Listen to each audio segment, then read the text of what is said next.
Broadcasting live from the Wellness Wonderland, you're listening to the Wellness Wonderland Radio.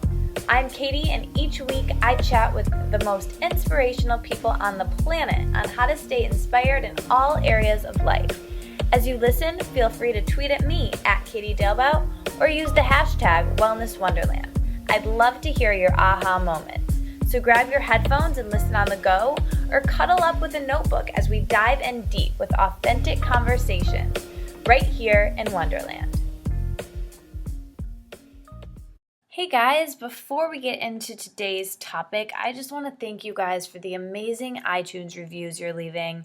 I read every single one of them and I love them, and they're just awesome because they help bring more people to the show, which is really my big main goal. So as a thank you to you guys, and really just to give a shout out to all the amazing listeners, I'm going to be reading a review of the week or month, depending on how often I do this. So on to today's review of the day. This one comes from JJ Eriks, and she writes, "The Wellness Wonderland is my favorite place to be. I love to unwind and gain knowledge from the experts that Katie features on her show. And talk about the roster of guests. These are the best of the best in the wellness community! Exclamation point.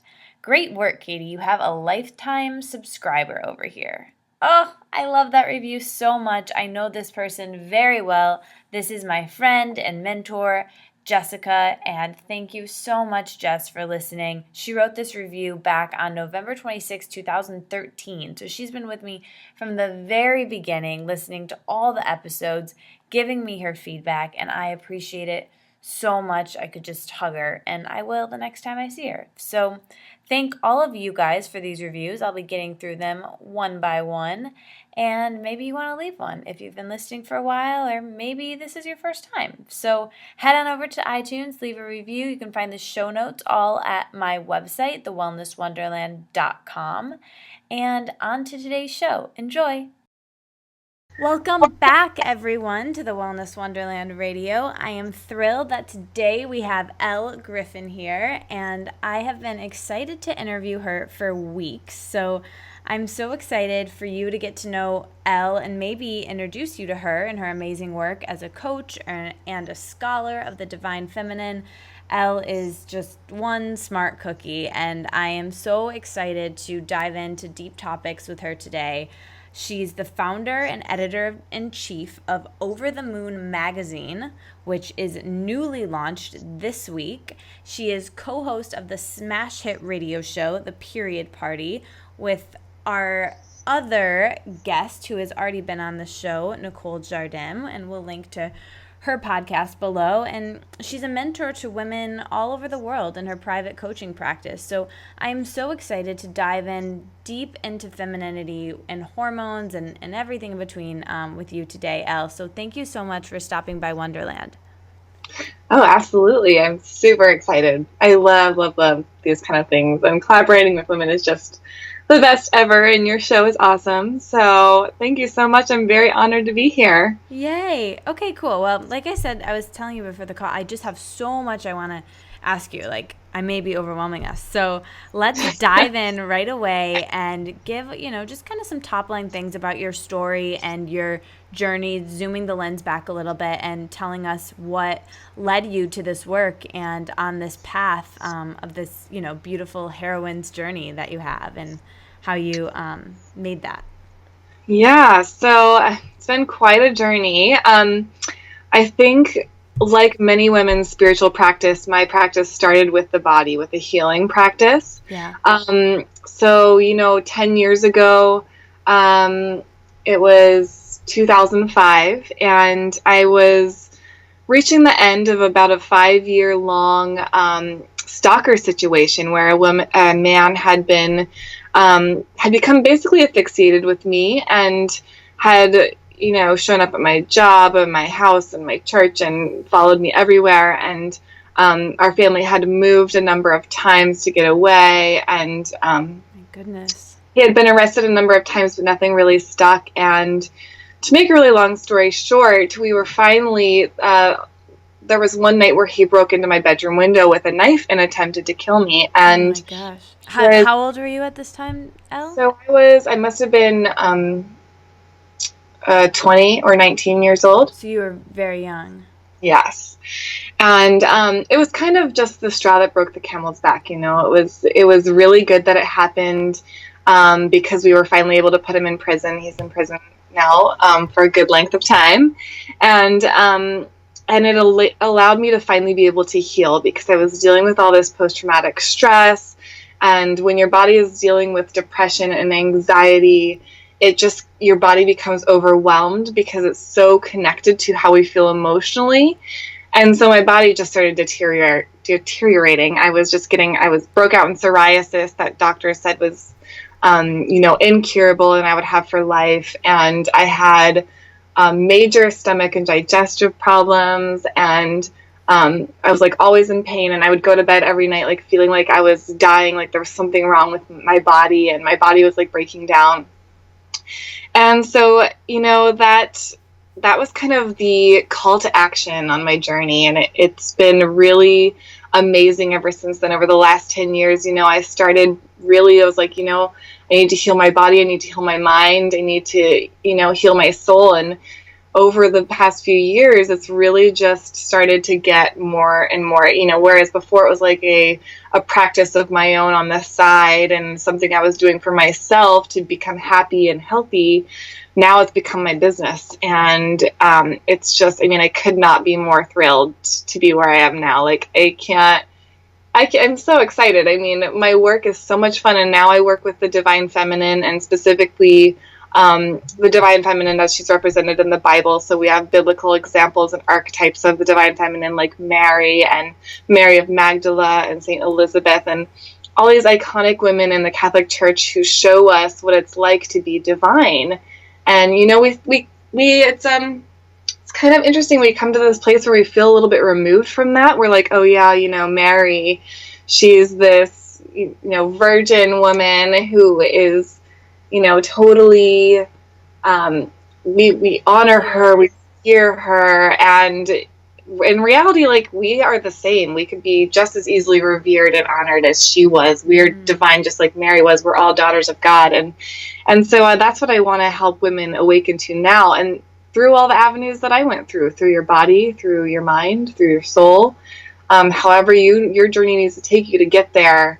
I help women kind of facilitate that now. So super fun. Totally love it. So good. So you started to touch on this, that this year you made this shift to really explore the role of Divine Feminine, like you said, and sharing stories of these iconic archetypes, specifically within the Catholic Church. So really awakening the Divine Feminine in ourselves. So could you talk a little bit about what that means to you, and and you had started to, but maybe some tips that we can apply to our daily lives to get us more in touch with our version of Mary and our ability to do exactly what you just said there and really take that into our own lives. And I think it'd be great if you could touch on sexuality in there and how that fits with, because I think there's a lot of fear. I know for myself, coming, I grew up Catholic, going Catholic school, uniforms and everything, and there was a lot of fear around sexuality within that. So I was wondering if you could discuss that a bit as well. Oh my gosh, yes. I love that you brought that up, because that's what I've been writing about recently. I have like 3 articles about to come out about sexuality and how that's portrayed in the Bible. And it's so funny, because even if you're not a spiritual person, or even if you don't read the Bible or anything, I can't even tell you how much Mary being a virgin has affected our sex lives today. Just, incredibly much, because Mary has this view of she's never had sex, she was this immaculate conception with Jesus. We all have taken it upon ourselves to be like, oh my gosh, then that must mean sex is sinful. And we kind of attach all these like shame and grief. And even myself, I I'm lucky in the regards that I've only ever slept with my husband, but like I even still carried shame because we did it before I was married. You know, we were together for 8 years before we got married, and you know, I carried some of that into my marriage, this kind of feeling of like, oh my gosh, I've treated my sexuality poorly, or it kind of like lays under the surface for a lot of women, but it's there so often, and I see it all the time with my clients. And the funny thing is it's all kind of based on not totally accurate truth, because the word virgin, and in the Bible, it was used in two senses. So in the Old Testament, when we're told, when they foretell Jesus's birth in Isaiah, they use the Hebrew word alma, which means an unmarried woman, and usually a teenager. So they have this prophecy that there's going to be this unmarried woman who gives birth to the Son of God. So then in the New Testament, which is written in Greek, we have it translated from the Hebrew into the Greek, and this virgin word becomes parthenos, which is the Greek meaning unwed maidens, and even unwed mothers. So far in both cases, we see nothing about sex. There's nothing about she hasn't had sex. That didn't happen until, you know, we took this word virgin and we changed it from the Hebrew to the Greek to the French virgin to its Latin root virgo, all of these with nothing to do with whether or not a woman's had sex until the 2nd century. So about 150 AD, 160 AD, when the church adds the meaning as somebody who's never had sex yet. And the reason why they did this is actually, it was for a good reason. They were very well intended. But they changed the course of her sexuality and ours in the late 2nd century AD, because there was so much things floating around about Jesus at the time, and they wanted to make sure that, you know, okay, we want to make it clear in the Bible that she was descended from David, King David, and, you know, all this. They wanted it all to tie together, and it makes sense. But unfortunately, when they did that, they tied sexual interaction with like impurity or uncleanliness and guilt and shame. And that's really not the case. And in fact, if you read all of these stories about Mary, it's amazing, because there's basically, you know, in Mary's day, there would have been many, many, many women who were considered virgins, but they still had sex. Even, you know, Isis, the Egyptian goddess who gave birth to the god Horus, she was a virgin. She was considered a virgin mother, and she totally had sex with Osiris to have Horus. So this virginity, meaning not having sex, is totally a new creation. This would not have been the case at Mary's time. It would have meant a woman who claims herself an unwed mother. So, you know, she could have very well have had sex and still had Jesus. In fact, she did so before marriage. So if that doesn't say anything about her sexuality, I don't know what does. So, I mean, I could go on about this forever, but... No, I want you to. I think this is so interesting. So, okay, so our homegirl Mary here, I always thought that so what you're saying is then her and Joseph, post-birth of Jesus, never had sex either. Is that right? What do you mean? So, like, that she would have never, like, it's so thought of in our society that, like, she never had sex ever, but now what you're saying is perhaps maybe she did. Yes, exactly.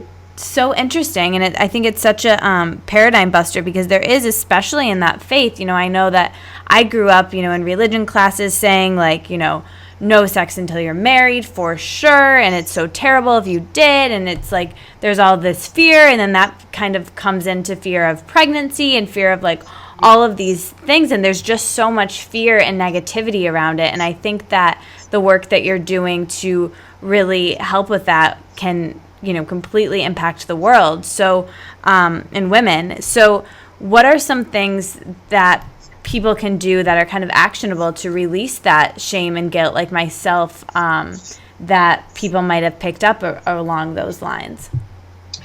Well, I kind of think that it helps to just make the connection. So if we can see Mary in a more human perspective, we can see that same perspective in us. So if you want to picture Mary, and you want to picture the real Mary, so at the time she would have been known as Miriam, which is the Aramaic, the language she spoke. She would have been called Miriam. And she was a 13-year-old girl, because at the time, life expectancies were much shorter, and a woman was given in marriage around the time that her menses started. So after her first period, she would become betrothed to a man, so around 12 to 14 years of age. So here we have a young girl, not yet married, and a couple of things could have happened. She could have, been, had sex with a local shepherd boy in the community. She could have definitely had an immaculate conception that was just God, no other man. Or she could have been raped even, which is, I know it sounds horrible to say, especially on the phone and so bluntly. But the fact of the matter is how much power does that actually give Mary? And in any case, if she did have sex before she was married and she became pregnant with the Son of God, how much power does that give us in our sexuality? That we can totally own that. And in fact, if you look at all of the other women in the Bible, we see Bathsheba, who was a girl bathing on the rooftop totally naked, that ended up catching King David's eye and ends up birthing the lineage that eventually creates Jesus. So we have a whole lineage of women in the Bible who totally did have sex before marriage, totally did not have this like virginal weird thing that we've put on sex now. That was totally not in existence. And in fact, even back then in her time, we have all of these, even just before her time in like 46 BC, we have Caesar having sex with Cleopatra and all of his maidens, and these were not abnormal things. This was totally normal in this time and era, and especially in Galilee, in Nazareth, where Mary was growing up, and it was very, very commonplace for them to be pillaged by different Roman soldiers and things as they're going through the area and coming through the area, that women would be taken by them. And it was actually an act of incredible will on the woman's part, a sign of her strength, that she would conceive a baby from this kind of situation, that she would take something that would be dark or maybe not as great of a situation, and she would rise from that and be this mother that doesn't need a man. At the time, these women, if they were married, they would have been owned by a man. And here we have all these unwed women giving birth to people who would be, our savior.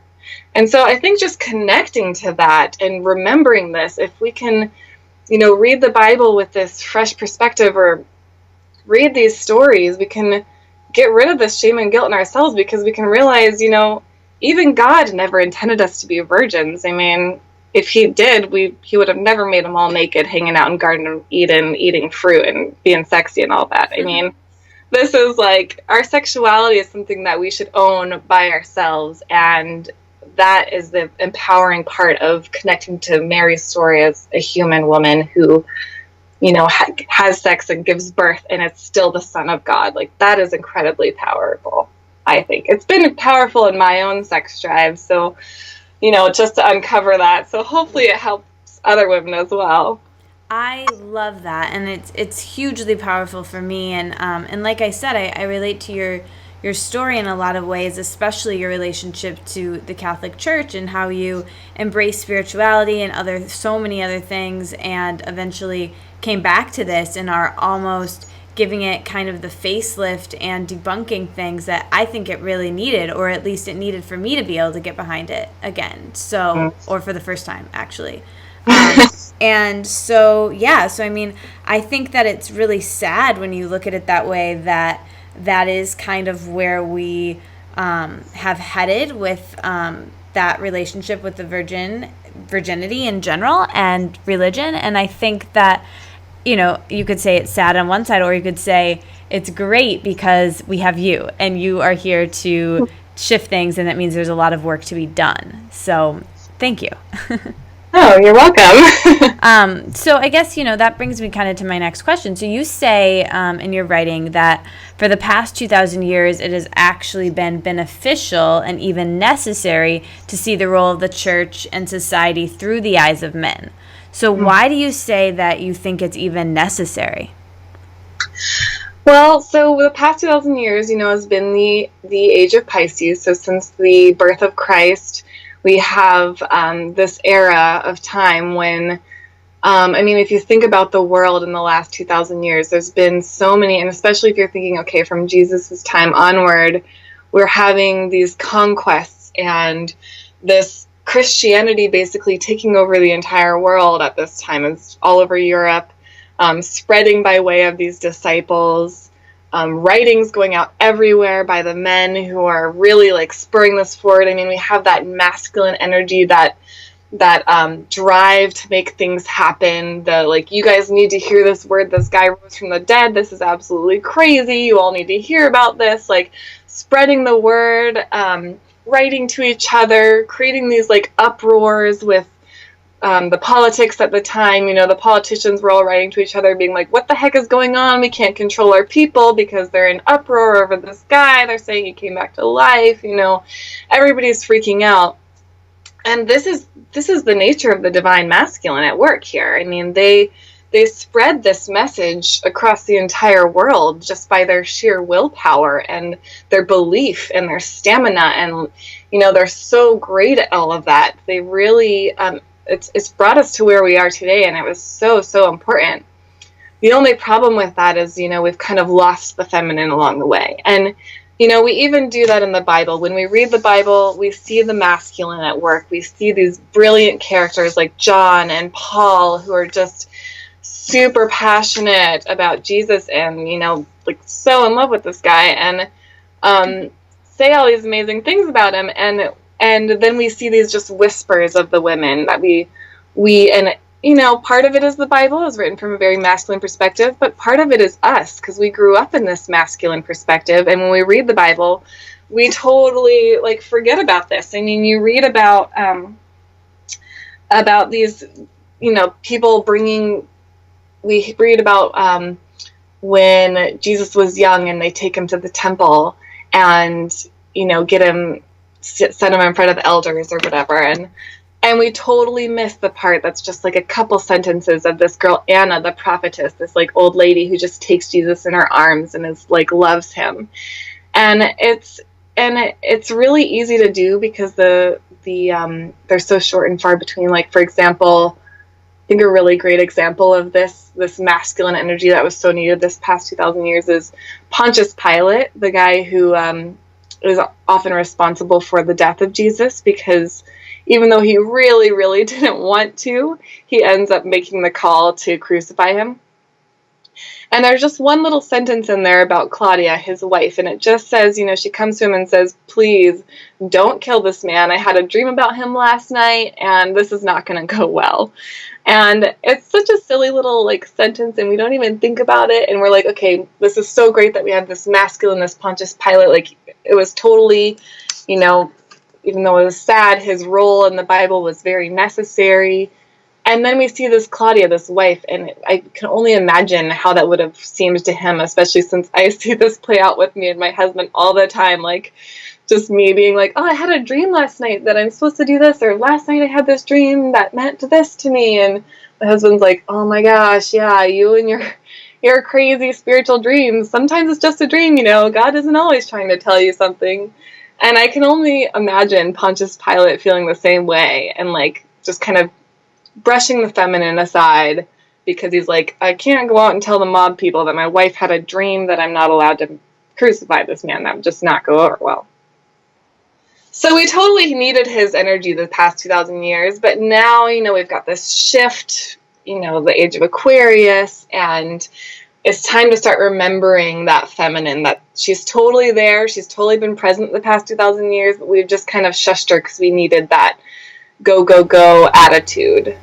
Yeah, so interesting. And it's you have to really go through these spiritual texts with a fine-tooth comb to find this stuff. And yeah, it's really interesting. So I guess, I love that you're making, a lot of people are put off to religion and put off to, especially, even the Catholic Church specifically for a lot of reasons. And so how do you, work with women or speak to women who are not religious or even put off by religion and help them to embrace these stories and traditions and use them in their lives? Hmm. Well, if you if you find truth in the Bible or spiritual texts, then that's totally great. These stories can help you really easily. If you're not, they can help you just as easily, because even though you may or may not be religious, these stories have impacted your life just by way of morals that we've placed on our society. We've talked about sex and how influenced we are by, a pope's decision a long time ago to make Mary a virgin, and how influenced we are by what the church does. Even if we don't really think we are, there is some influence there. But also just by nature of archetypes alone, if you don't fully believe in the story, it's still a story. I mean, Isis, the goddess that we talked about from Egyptian mythology, she's just that. She was like mythology, and still her story impacts us really deeply. And people turn to her all the time to, read her story, learn about her, find those nuggets of wisdom that they find to be true in their own lives. And even, beyond the Bible, beyond mythology, just storytelling. I mean, I was reading a book recently, the WWRadio Revelations. I'm really into fiction novels. And it was like a trilogy, fantasy trilogy. But the storyline, I was reading it, and I was reading the story of this girl, Arista, in it, who's like a princess. And I was just like, oh my gosh, I might as well be reading about myself right now. She's going through exactly what I'm going through. However she ends up doing this, that's what I'm going to do. We see ourselves. That's the best. In characters. Yeah. So if you, whether it's biblical characters, whether it's mythological characters, whether it's just the characters of a book, those stories shape our own stories. And so that's how I believe it can be, helpful.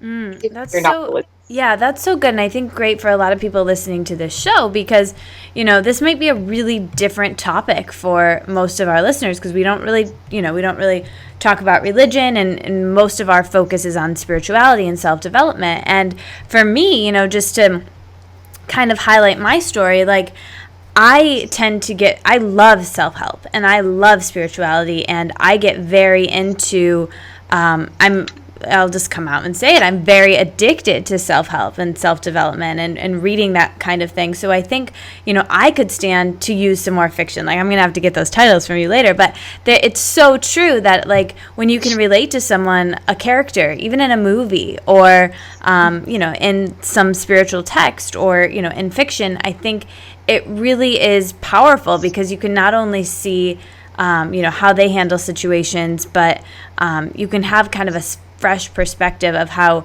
you would do it, seeing it done in one way as well. So I think that's super awesome. And speaking of novels, you have two really cool projects that you're working on right now, and we'll get to one of them in detail in a second, but I know you're also working on a novel, which I am thrilled about. Could you talk about that project a little bit? Yes. I mean, it's going to be a long time in the works, but I'm working on a young adult trilogy right now, and it's for that very reason that, just like you, I went through the self-help thing pretty big time, but, I got really sick of reading like 5 ways to do this, and 5 reasons you should eat kale, and 5 reasons you shouldn't eat kale, and like 5 ways you can do your spiritual practice, and if you just meditate 10 minutes a day, you'll do this. And I was like, you know what? This is not helpful to me. Like, this is a bunch of how-to guides but what everybody's telling you is what works for them, and everybody is entirely different. Yep. What I would rather hear about is a story of how one person changed her life. Then I can be influenced by that to change mine. That's why memoirs are so powerful. Yeah, exactly. Like, if you can, you get a story in there, you're just like, man. So that's why fiction is such a big part of my life and a big part of my self-development. Like, I'll only allow myself to read nonfiction in the morning before I begin work, and at nights it's all about fiction novels for me and the stories that they tell. And So I wanted to tell a story. And so I'm writing a trilogy for young adults. And it's the same mission that I go about in all my work, to help women understand the divine within. And it's a story about a woman who recognizes the divine within herself over time, and she's gone through the same suppression that we've been through. And, like, I guess the best way to describe it would be like fantasy, but meets the red tent, kind of, with a modern twist, I guess. Nice. So well, I can't wait to read it. Yeah, I'm working on the first book now, and I'm still working on the outline. It's such a long process, but I'm really excited about it. Wow, that sounds amazing. And again, so needed. Like, I love what you said. And even addicts of self-help say really not to read it in the evening because it stimulates you. And I've been really looking for some good titles to read, or I love listening to audiobooks as well in the evenings. It's really powerful for me. And I want something good, but something that's, something that's relatable to me in my life, and not too negative. And so I think it'll just be really empowering to have that out there in the world. And I'm grateful that you're creating it. And then, the other thing I wanted to say about self-help and being addicted to it is when you, as we both mentioned, that we've been through, you can very easily start to identify with your problem or whatever it is that you're trying to fix. And the thing is that you never really fix anything.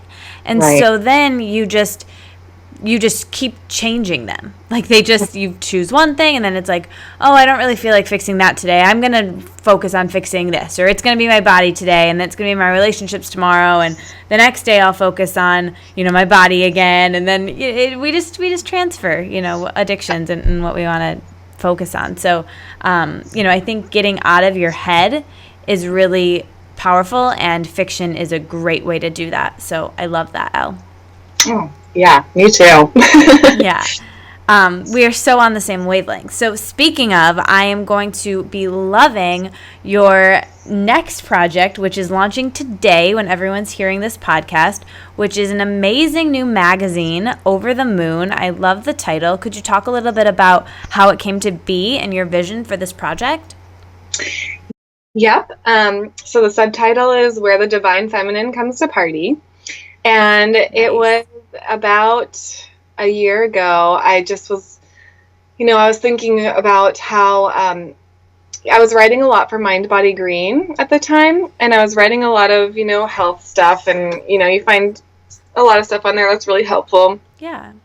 But as I transferred into, when I wanted to tell these stories of the feminine, I had all these stories that I'd written, I have this big catalog right now of stories about Bathsheba, about St. Elizabeth, and I was told almost like they're fiction stories about them, and I just was collecting them. I was just kind of writing them for fun, and I wrote a few articles and I submitted them to Mind Body Green, and they were not accepted.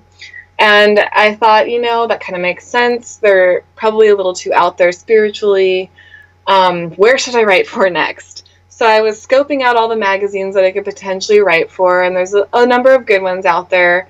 But there just wasn't anything that got into the really weird stuff that we go through as women. And there was just nothing that it just seemed like a lot of the self-help we've been talking about. But in reality, there are things that us women, we go so much deeper than that. We go so much deeper than just what we need to eat and what we need to do. I mean, this morning I woke up and I was just feeling I felt this craziness, this wildness inside me, and I was just oh my gosh, I need to chop off my hair and go get a tattoo, and I need to go run to the beach and go skinny dipping. I just had crazy wildness inside me, and I was I just need and go on a crazy trip, and I was what is this that I'm talking about? And did you do any of those things? No, I mean, I kind of did. I was but I have to put my husband's spin on it and be okay, my husband would kill me if I just went out and got a tattoo, and I've always been not wanting to do that my whole life. So I was instead I came home and sat down and wrote a post about my wildness, and I was where is this coming from? I need to discover what is this, and I also have to take it into account that I'm ovulating right now, which is when we feel the most like we're like this kind of beacon to the world, and we just want to do everything all at once. So I also know that I have to kind of like let that settle as I head into my luteal phase. But I just, there's, as women, there's so many layers to us, and we go through so many emotions on a day-to-day basis, and we need a place to share those and to go really deep into the even deeper stuff, you know, and really talk about, you know, where in the world would you talk about Mary's virginity? I mean, there's just not a lot of places you can. The Wellness Wonderland Radio? Yeah, exactly. Yeah, so apart from this radio station, which is totally awesome, I just decided to create my own magazine where women could just share their spiritual truths and not be judged for it. And I wanted it to be a really positive place where there would be no negative comments, where writers could really share the intimacies of their stories and not be judged, and be able to really share it, because we all go through some crazy stuff, and it might sound a little weird, or, you know, we think, oh my gosh, this is too crazy to share, but I wanted to create that place where we could share all the crazy stuff, because that's what it's like to be a woman, and that's how we're going to really uncover the divine within and how we're going to go to the next level. So I have an awesome group of close to 20 columnists writing for the magazine, all willing to share and bare their souls, which I'm super stoked about. And all in the hopes that women reading the magazine will read these stories, these personal stories, and feel inspired to share and change their own stories in that same way. So that's what I'm doing, and I'm so excited it's launching. Yay! So exciting. We'll have all the info for that below so everyone can go hang out at that party over the moon, next door neighbor to Wonderland. But yeah, that's so awesome, and I'm, again, very glad it's created, and I'm really glad that your story is such a perfect example of that Steve Jobs quote of, you know, you can't connect the dots forward, sometimes you can only do it looking back. And you know, it's really awesome to see, you know, all the things that happen in your life, from the stalker to you know, issues with your hormones, to birth control, to, you know, where you are today. And it's awesome to see all of that unfold, and it's just really cool. So you mentioned at the beginning that what got you into spirituality, and this mirrors my story as well, is the body. And so I would love to talk a bit about the woman body that we're both in, and in your experience and with the coaching and mentoring that you do. Could you talk a bit about hormones, and maybe like 3 action items that Wonderland can take away with balancing their hormones? And I know that's a tough question because there's so many different unique issues, but just maybe 3 top line things in your experience. Yes, absolutely.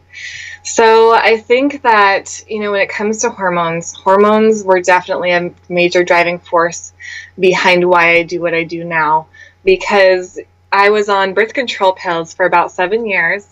And eventually I got to a place in my health journey where I was just like, you know what, I know this is not healthy for my body. I know it's doing something unnatural. I don't really understand it, but I'm just going to get off of it. So I just stopped taking it. And my period just never came back. And it's actually very common after the pill. It's called post-pill amenorrhea. And so are a number of hormonal imbalances that happen post-pill. You know, when we're on the pill, the crazy thing we don't realize is not only are we suppressing our bodily functions, we're suppressing our chemical makeup, our hormones, and we're suppressing our spiritual lives as well, because our bodies are in this constant seasonal change. It's like going from spring, summer, fall, winter every month in our bodies with our menstrual cycles. And our wombs are the center of our creativity and our intuition as women. So every month we have the opportunity to plant seeds, to give birth, and then to let that die again, and we plant more seeds the next month. So, you know, if you think about a year ago, I decided I wanted to plant the seed of a magazine. So I started working on that. You create these seeds, you plant these seeds. A year ago I wanted to play the harp, so I started taking harp lessons. And a year ago I wanted to start taking ballet lessons, so I started taking ballet lessons. Now it's a year later and I have a magazine. I'm fairly decent at playing the harp and at doing ballet.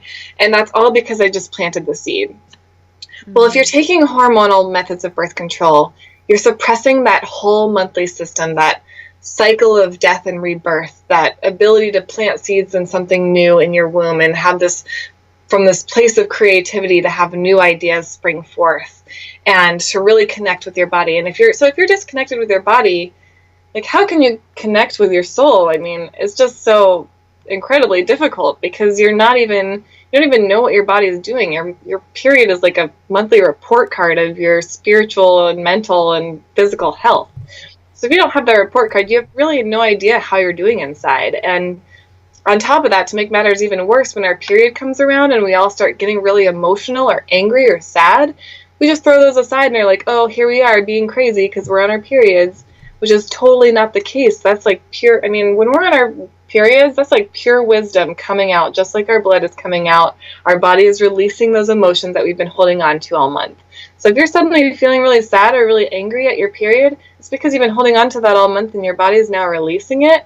And that means you need to pay attention to whatever it is that you're angry or sad about, because that's like real truth. That's real wisdom. That's God inside you, literally telling you what's up. So for me, the biggest thing was getting off birth control, because when I did that, I was able to connect with my body, to find out, okay, I have nothing. I'm not giving birth to anything. I'm basically barren. And that was true in my life. I was barren in my life. I was not planting any new seeds. I was not doing anything else. I was working as the marketing director for a tech company for 4 years, completely stagnant. I wasn't doing anything to improve my situation or do anything else, or even though I knew, eventually wanted to be an entrepreneur, like, I wasn't doing anything about it. And I knew that I was a Christian and I was a young life leader, and that was all great, but I didn't really understand that connection, that divinity inside. Like, all of this happened because I got reconnected with my body, and I was able to say, okay, here's what's wrong, is I'm not producing a period because my body doesn't want to ovulate. I'm not planting any new seeds. I'm not ripe for growth. My body is not fertile. My mind is not fertile. My life is not fertile. And so that process for me of refertilizing my life, which, everybody's going to want me to say that the top 3 things you need to do to fix your hormones are food, and exercise. Totally not the case at all when it comes to your hormones, because your body is so... Or supplement, right? Oh, gosh, I know. So, in reality, it depends on what your hormones are doing. In my case, amenorrhea, this barren state, I was like totally devoid of all joy in my life. I was volunteering, I was teaching yoga, I was writing a blog, I was doing that stuff, but like, for what? I was not connected at all to myself. I was so burnt out. I wasn't doing anything out of love or joy. I was just doing it because I thought it would get me somewhere. And so in the process, I stopped working out. I stopped trying to eat so healthy, like I stopped caring if I was eating kale or not eating kale.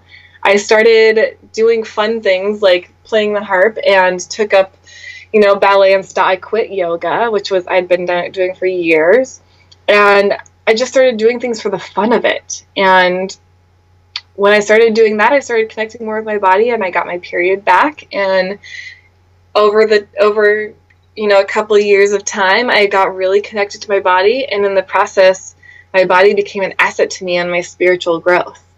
And so for me, I think that if I was going to give advice to anyone about hormones, it would be, number 1, get off the birth control pill.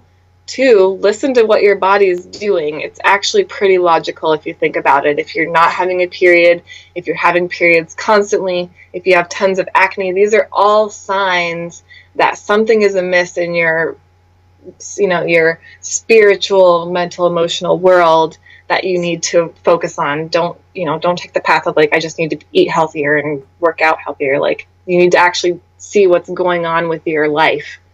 And pay attention to that. And then, write yourself your own prescription. Find the stories of people that healed themselves, or find the stories that you see and read about in books, and you're like, oh my gosh, this is what I need to do. Recently I just went to New York the past week, and I saw the musical Pippin, which I was just like super into. And again, this the story of how fiction stories really influence my life. I saw 3 Broadway musicals. I saw Pippin, I saw Les Miserables, and I saw Aladdin, and all 3 like completely changed my life. And I was like, I know what I need to do. Like, I witnessed myself in their stories. I was like, this is God's way of telling me what I need to do next in my life. And so I decided I was going to take trapeze classes and acrobatics for fun. And these are the ways that we can like plant seeds in our life, and they're all fun and enjoyable and pleasurable. And so that would be my advice. Get off the pill, pay attention to what your body is doing, and then write yourself your own prescription that brings fun and joy and love into your life. And you'll heal your body, but at the same time, you're going to be healing your soul, and that's more important at the end of the day. Absolutely. So good. So you guys have a whole period party episode on this, but I would love if you could talk a bit about why it's important to be aware of the moon cycles, the cycles of the moon, and use them in your life, and maybe how you use them. Yeah, so the cycles of the moon are, they mimic the same cycles of our body. It's about a 28, 29-day cycle of the moon from new moon to full moon to back to new moon again. And most women will fall into 3 categories when it comes to their menstrual cycles in the moon. The most common is that they'll ovulate with the full moon and they'll menstruate with the new moon. There's plenty of women who are opposites, where they menstruate with the full moon and ovulate with the new moon. And then there's the women that are in transition. And that means you're kind of in between. And all this means is, over the course of the month, the moon influences the body. I mean, I like to think about it as like God uses all the stars in the sky and all the planets around us to influence our lives and like help guide us. And so the moon is one of those things. And the moon, just as it impacts the tides of the ocean and the gestation periods of mammals and all these things, it influences the cycles of our body, because the gravitational pull on the earth is higher at certain times of the month. And when it is, our bodies, just as the ocean would burst forth in water, our bodies burst forth with producing an egg and producing menstruation. So basically the liquids in our body are just as affected as the ocean when it comes to the moon. And think about how incredibly powerful that is, that a planet can affect the tides of such a large thing as the ocean. And now here we have our bodies that go through this cycle every month, and they're constantly influencing us. So the first way we can see it influencing us is if your cycle follows the phase of the moon, then it's really awesome, because you have this like double time thing going on where you're like, okay, I ovulate with the full moon. Everything is so like, I'm just this beacon of life and fertile energy, and I'm about to give birth to all these things. And traditionally women used to be given as brides just before the full moon so that, women would become pregnant or conceive with the full moon, because that's when they were typically ovulating. Now we see a lot of women with the inverse, where they menstruate on the new moon. And this is actually really cool too, because this cycle is called the red moon cycle. And it often happens because women are meant to give birth to something other than physical life. So maybe they're not focused on giving birth to a child per se, but they do have an important calling on this earth, and they have other things that they need to give birth to, like a business or helping other people, or there's so many things that we can give birth to as women. But in this case, it's usually means that it's apart from having a child. And in transition phases, that just means either you have, it could be a hormonal imbalance skewing your cycle, which is common if you have long or irregular menstrual cycles, or it could just be that your body is taking the pull from the moon at different times, or there's so many things that can influence your cycle. So it depends on the water you're drinking and everything. So, but basically, I think it's a really guiding force, because the moon, I really do. A lot of times I'll get on the phone with my clients, and all week long I'll be getting all my clients saying, oh my gosh, I couldn't sleep. I only got like 5 hours of sleep. And I have to repeat myself over and over again. Yeah, it was the full moon this week. People usually sleep a little bit less on the full moon. People usually sleep tons during the new moon when it's all dark. I mean, these are like common. If you pay attention to the ways you're influenced by the moon, you'd be surprised at how much it happens in your day-to-day life. I mean, when the moon is full, I feel like super on fire, and that's when I do all my book writing, because I'm just like, oh my gosh, I know exactly what I need to write. It's just pouring out of me. And when the moon's new, I'm usually like, okay, I need to like sit back and like watch some episodes of the 100 or something and like chill out. So I think that if you just pay attention to where the moon is in your cycle and how you feel on a day-to-day basis, you'll start to see how you individually interact with the moon, which is pretty fun. Yeah, for sure. Super interesting. Do you have a app on your phone that tells you what moon phase it is that you use, or do you just, we can put one below, I'll find one for people. I just go outside every day. You can tell where it is. Yeah, every night I go out. I try to make a little ritual of going outside just for 5 minutes every night before you go to bed, just to like look at the moon and be influenced out in nature. So for everyone listening, since this podcast is coming out almost live, what moon phase are we in right now? So we just had the full moon last week, so we're in the waning moon. So we're heading towards the new moon now. All right, got that, everybody? Waning moon, cool. So typically associated with like your luteal phase, with nesting. This is, the waning moon is when women will typically feel like they need to tie up loose ends, make sure all the bills are paid, make sure everything's taken care of, maybe do some more of the administrative tasks and less of the creative tasks, drop off the dry cleaning or fix up your website, or do the things that don't require a lot of like creativity. Nice. It's like nesting in your body.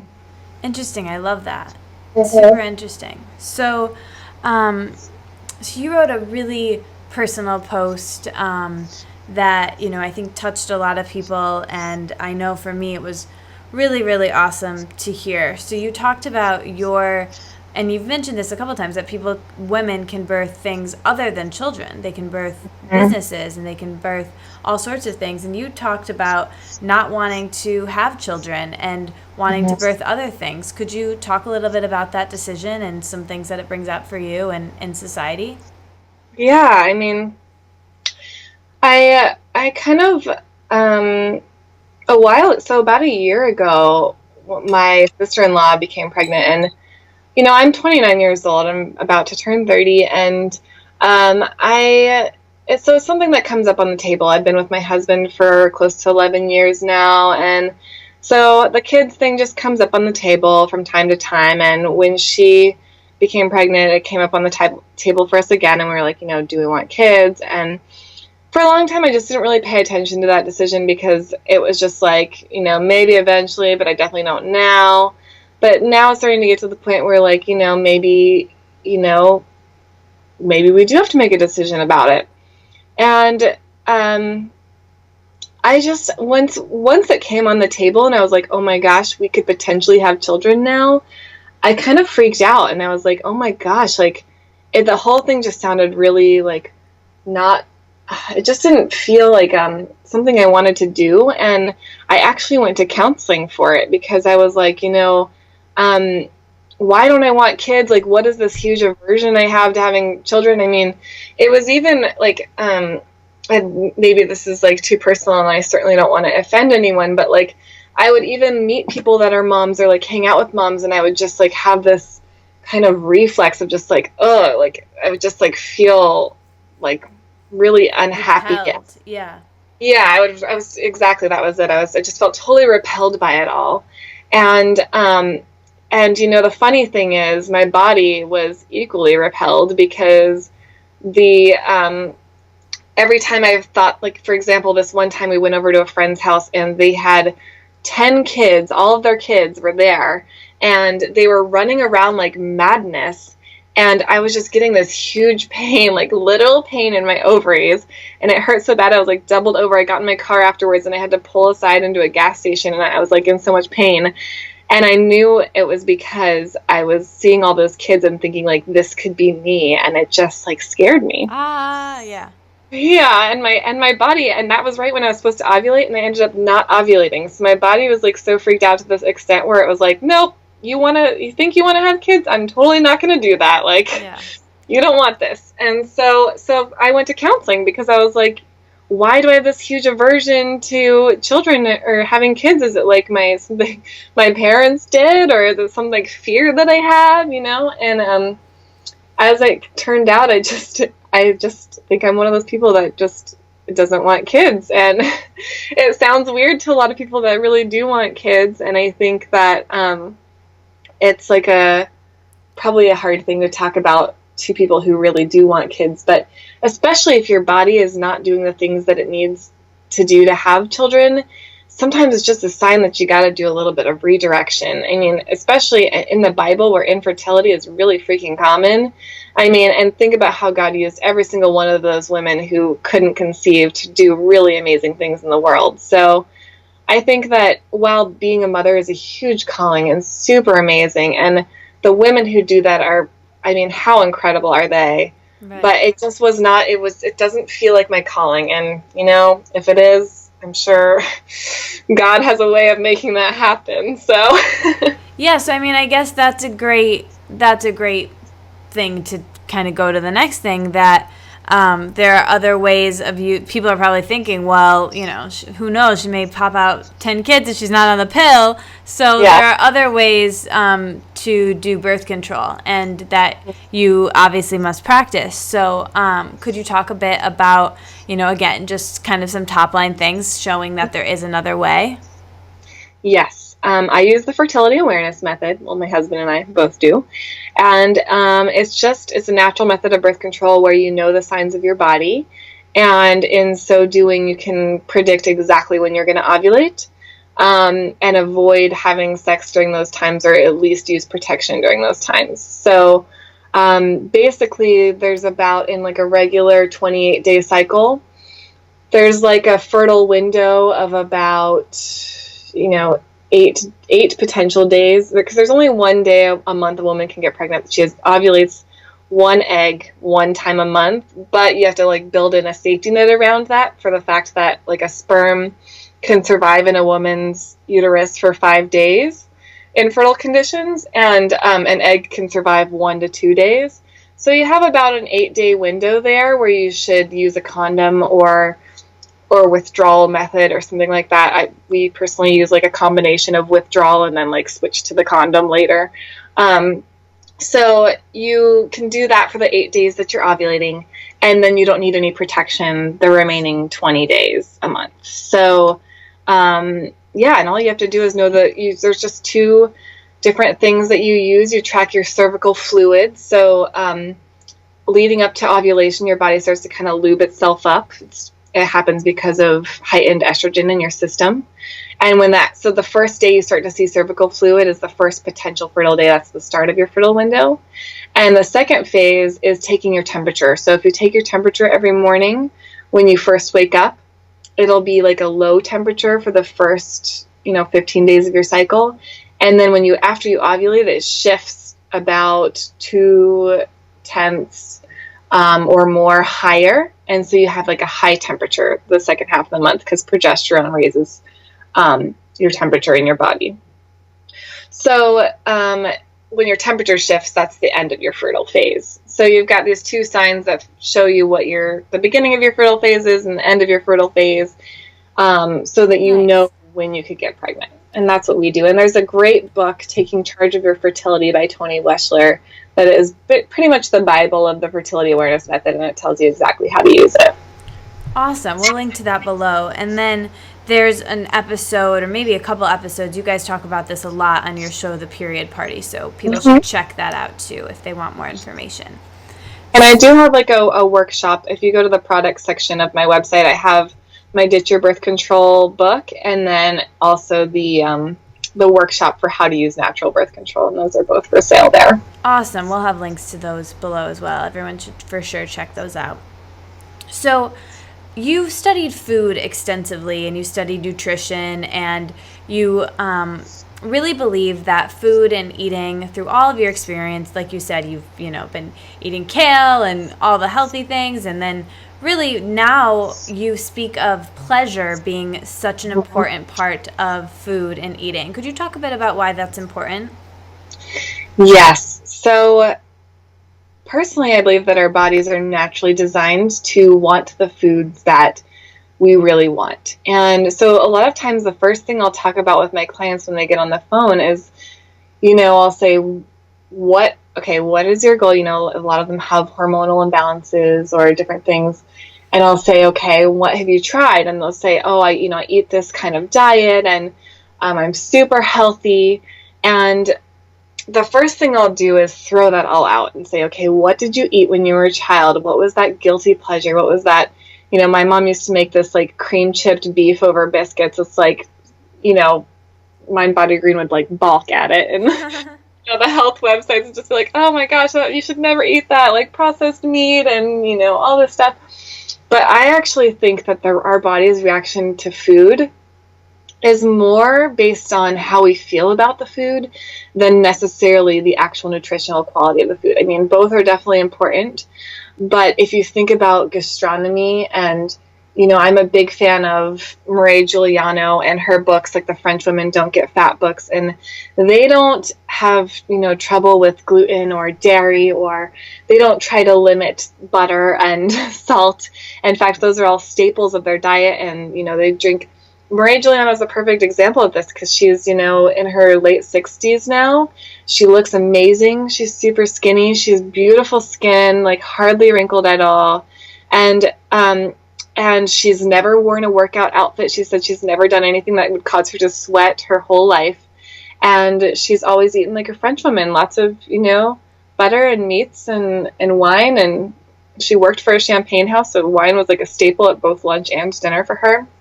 And so when I was getting into this, and I studied abroad in France in college, and this is where I kind of first came into this principle, was this principle of gastronomy and this pleasure of food, and how much more health-giving enjoying the pleasure of food is than like trying to enjoy the healthiness quality of food. And when you enjoy the pleasure of food, you naturally get all of the nutrients that you need because you're actually eating what your body craves. And sure, there's things that can hinder that. If you eat a lot of sugar, your body will crave sugar because it's addictive. But if you naturally are like craving salt, or you're craving like these foods from your childhood, or it just sounds so great to like eat a pizza, there's a reason. And, sit down, eat it with a fork and a knife slowly and actually enjoy it. And, use cloth napkins and candles and have a glass of wine and really enjoy the experience of eating. And your body will respond to it in an entirely different way. I mean, when I was trying so hard to eat healthy, and I had like this template of, when I went to nutrition school, the School of Integrative Nutrition, they give you like little handouts on like what the proportion of the meals can be, and half your plate should be vegetables and a quarter should be protein and all this stuff. So I was really following the templates, and I was just so bored. I felt like I was eating like a bird. It just sucked.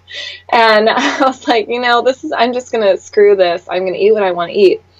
And I feel like it's revolutionized my health because I enjoy my food. And so, yeah, I think that's a really, really important part. And my kind of goal with my clients is to get them away from that attitude of trying to be healthy and instead trying to be pleasurable, because when you enjoy a naturally pleasurable life and you increase that in your life, you will increase all the health-giving properties as well. So good. A mentor of mine told me early on that, I was really stuck in the phase of, I was asking her questions like how many chia seeds and how many hemp seeds, and I got to eat a certain way and do certain things, and labels. And then, and it was stressing me out. And she said to me, if it's going to stress you out to not eat something, like if you really want the cake or whatever it is, that's worse for you than eating the thing that is so bad. So that was a big shift for me, and that really helped me. And then the other thing is, when you're eating for femininity or eating for pleasure, you do crave genuinely good, healthy foods, and some of the time. And I think it's all about balance, and and just enjoying life, like you said. I think what you said there, and your answer to that question is really going to help a lot of people listening. So I'm really happy about that. I'm glad. So now I want to ask you the question that is my favorite question to ask everyone who comes on the show. So it's a personal question. Can you walk us through your morning routine and any specifics in how you start your day and how that affects how the rest of your day goes? Oh my gosh, it's so extensive. You're all going to be like, oh, I could never do that. But, okay, I'll walk you through my morning routine because it's like super, if I don't do my morning routine, I get like super ungrounded. And I'm the same way. Mine might be longer, so don't worry. Okay, so I wake up at 6 every morning, and the first thing I do is I go make myself a cup of matcha. So it's like a green tea latte with like almond milk and honey. And then I sit in my big pink velvet chair and I pray the rosary. And when I'm done praying the rosary, I read a Bible verse or like a devotional about a woman in the Bible. And then I write her devotional story. And eventually I'm going to weave all these devotional stories I'm writing into a devotional book that I'll have on my website. But right now I'm just kind of doing it for me. I want to write these stories of these women. And that kind of just puts me in a frame because I best process God through writing. And so when God speaks to me through the rosary, a lot of thoughts come up to me as I pray the rosary, it's like it's my morning meditation. So when they come up and I write about them, that's how I can figure out what it means in my life. So I write about them. And then I do something to get into my body, and it's usually just like a stretch or sometimes a class or a walk, but usually it's too cold for me in the morning to want to like go out for a walk or anything. So I'll just do some like stretching out of my hips or whatever sore in the morning, and then I'll take a shower and like get ready for the day as if I was like gonna go like give a talk on stage, and shower and I eat breakfast. And then I'm doing this thing that I call my ELLE School of the Divine Feminine Arts, which basically is just me totally fed up with the school system and wanting to learn all the things that I want to learn rather than just like picking a master's degree and just doing it. There was just so many things that I wanted to learn that I kind of created my own school. And so I have like a regimen of modules that I'm following right now of what I want to learn. And right now I'm focusing on learning Hebrew and also learning about women's sexuality and Mariology, so specifically the study of Mary and her virginity. So those are the things that I study in the morning, and so that's like reading, personal growth, and then I write a blog about whatever I learned that morning, because I do journal. I have a journaling practice, but my blogs are kind of my journal, so that's, again, how I process what I just learned. And that usually gets me to about 12 noon, and so then I go eat lunch, and then I do whatever I want. Well, you might as well keep going, because my next question is evening routines. How do you wind down at the end of the day? So then it's important for me to do those things that I really want to do. So the afternoons, I'll do whatever the heck it is I want to do, like take a trapeze class or whatever, and maybe go get a haircut, or that'll be on my agenda next. And then at night, I don't have anything specific I do. I hang out with my husband. We go do something fun together or whatever we feel like doing that evening. And then at 9 o'clock, I get in bed and I read my fiction novels for an hour until about 10, and then I go to bed. Nice. Yeah. That sounds lovely. So now we're going to wrap with some quick fire questions. Are you ready for them, Elle? Yes, totally ready. Okay. Favorite color? Pink. Favorite yoga pose? Happy baby. Favorite day of the week? Friday. Favorite hour of the day?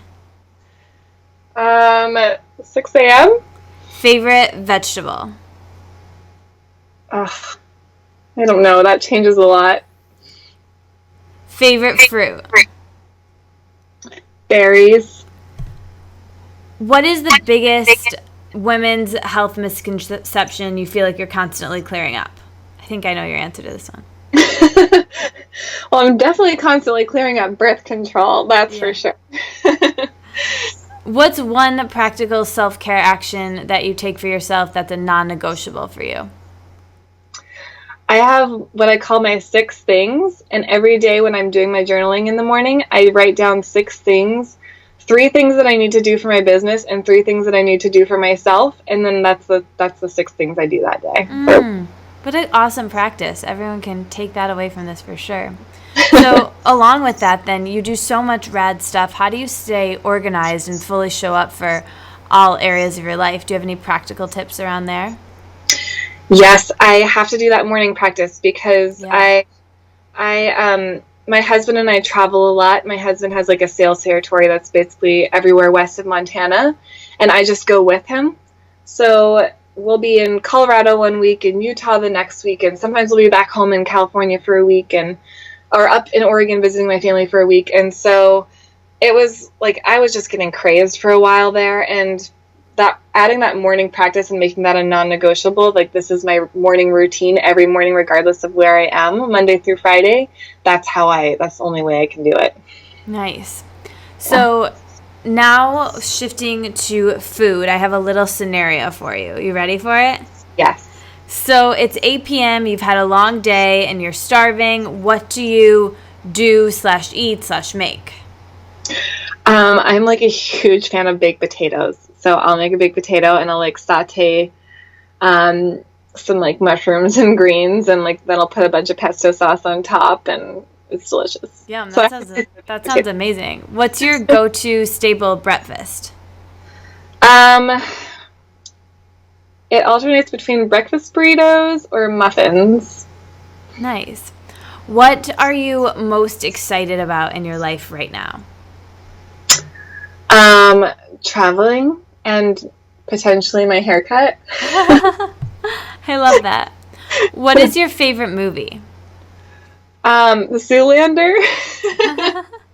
Favorite book? The Riri Revelations trilogy. Favorite song?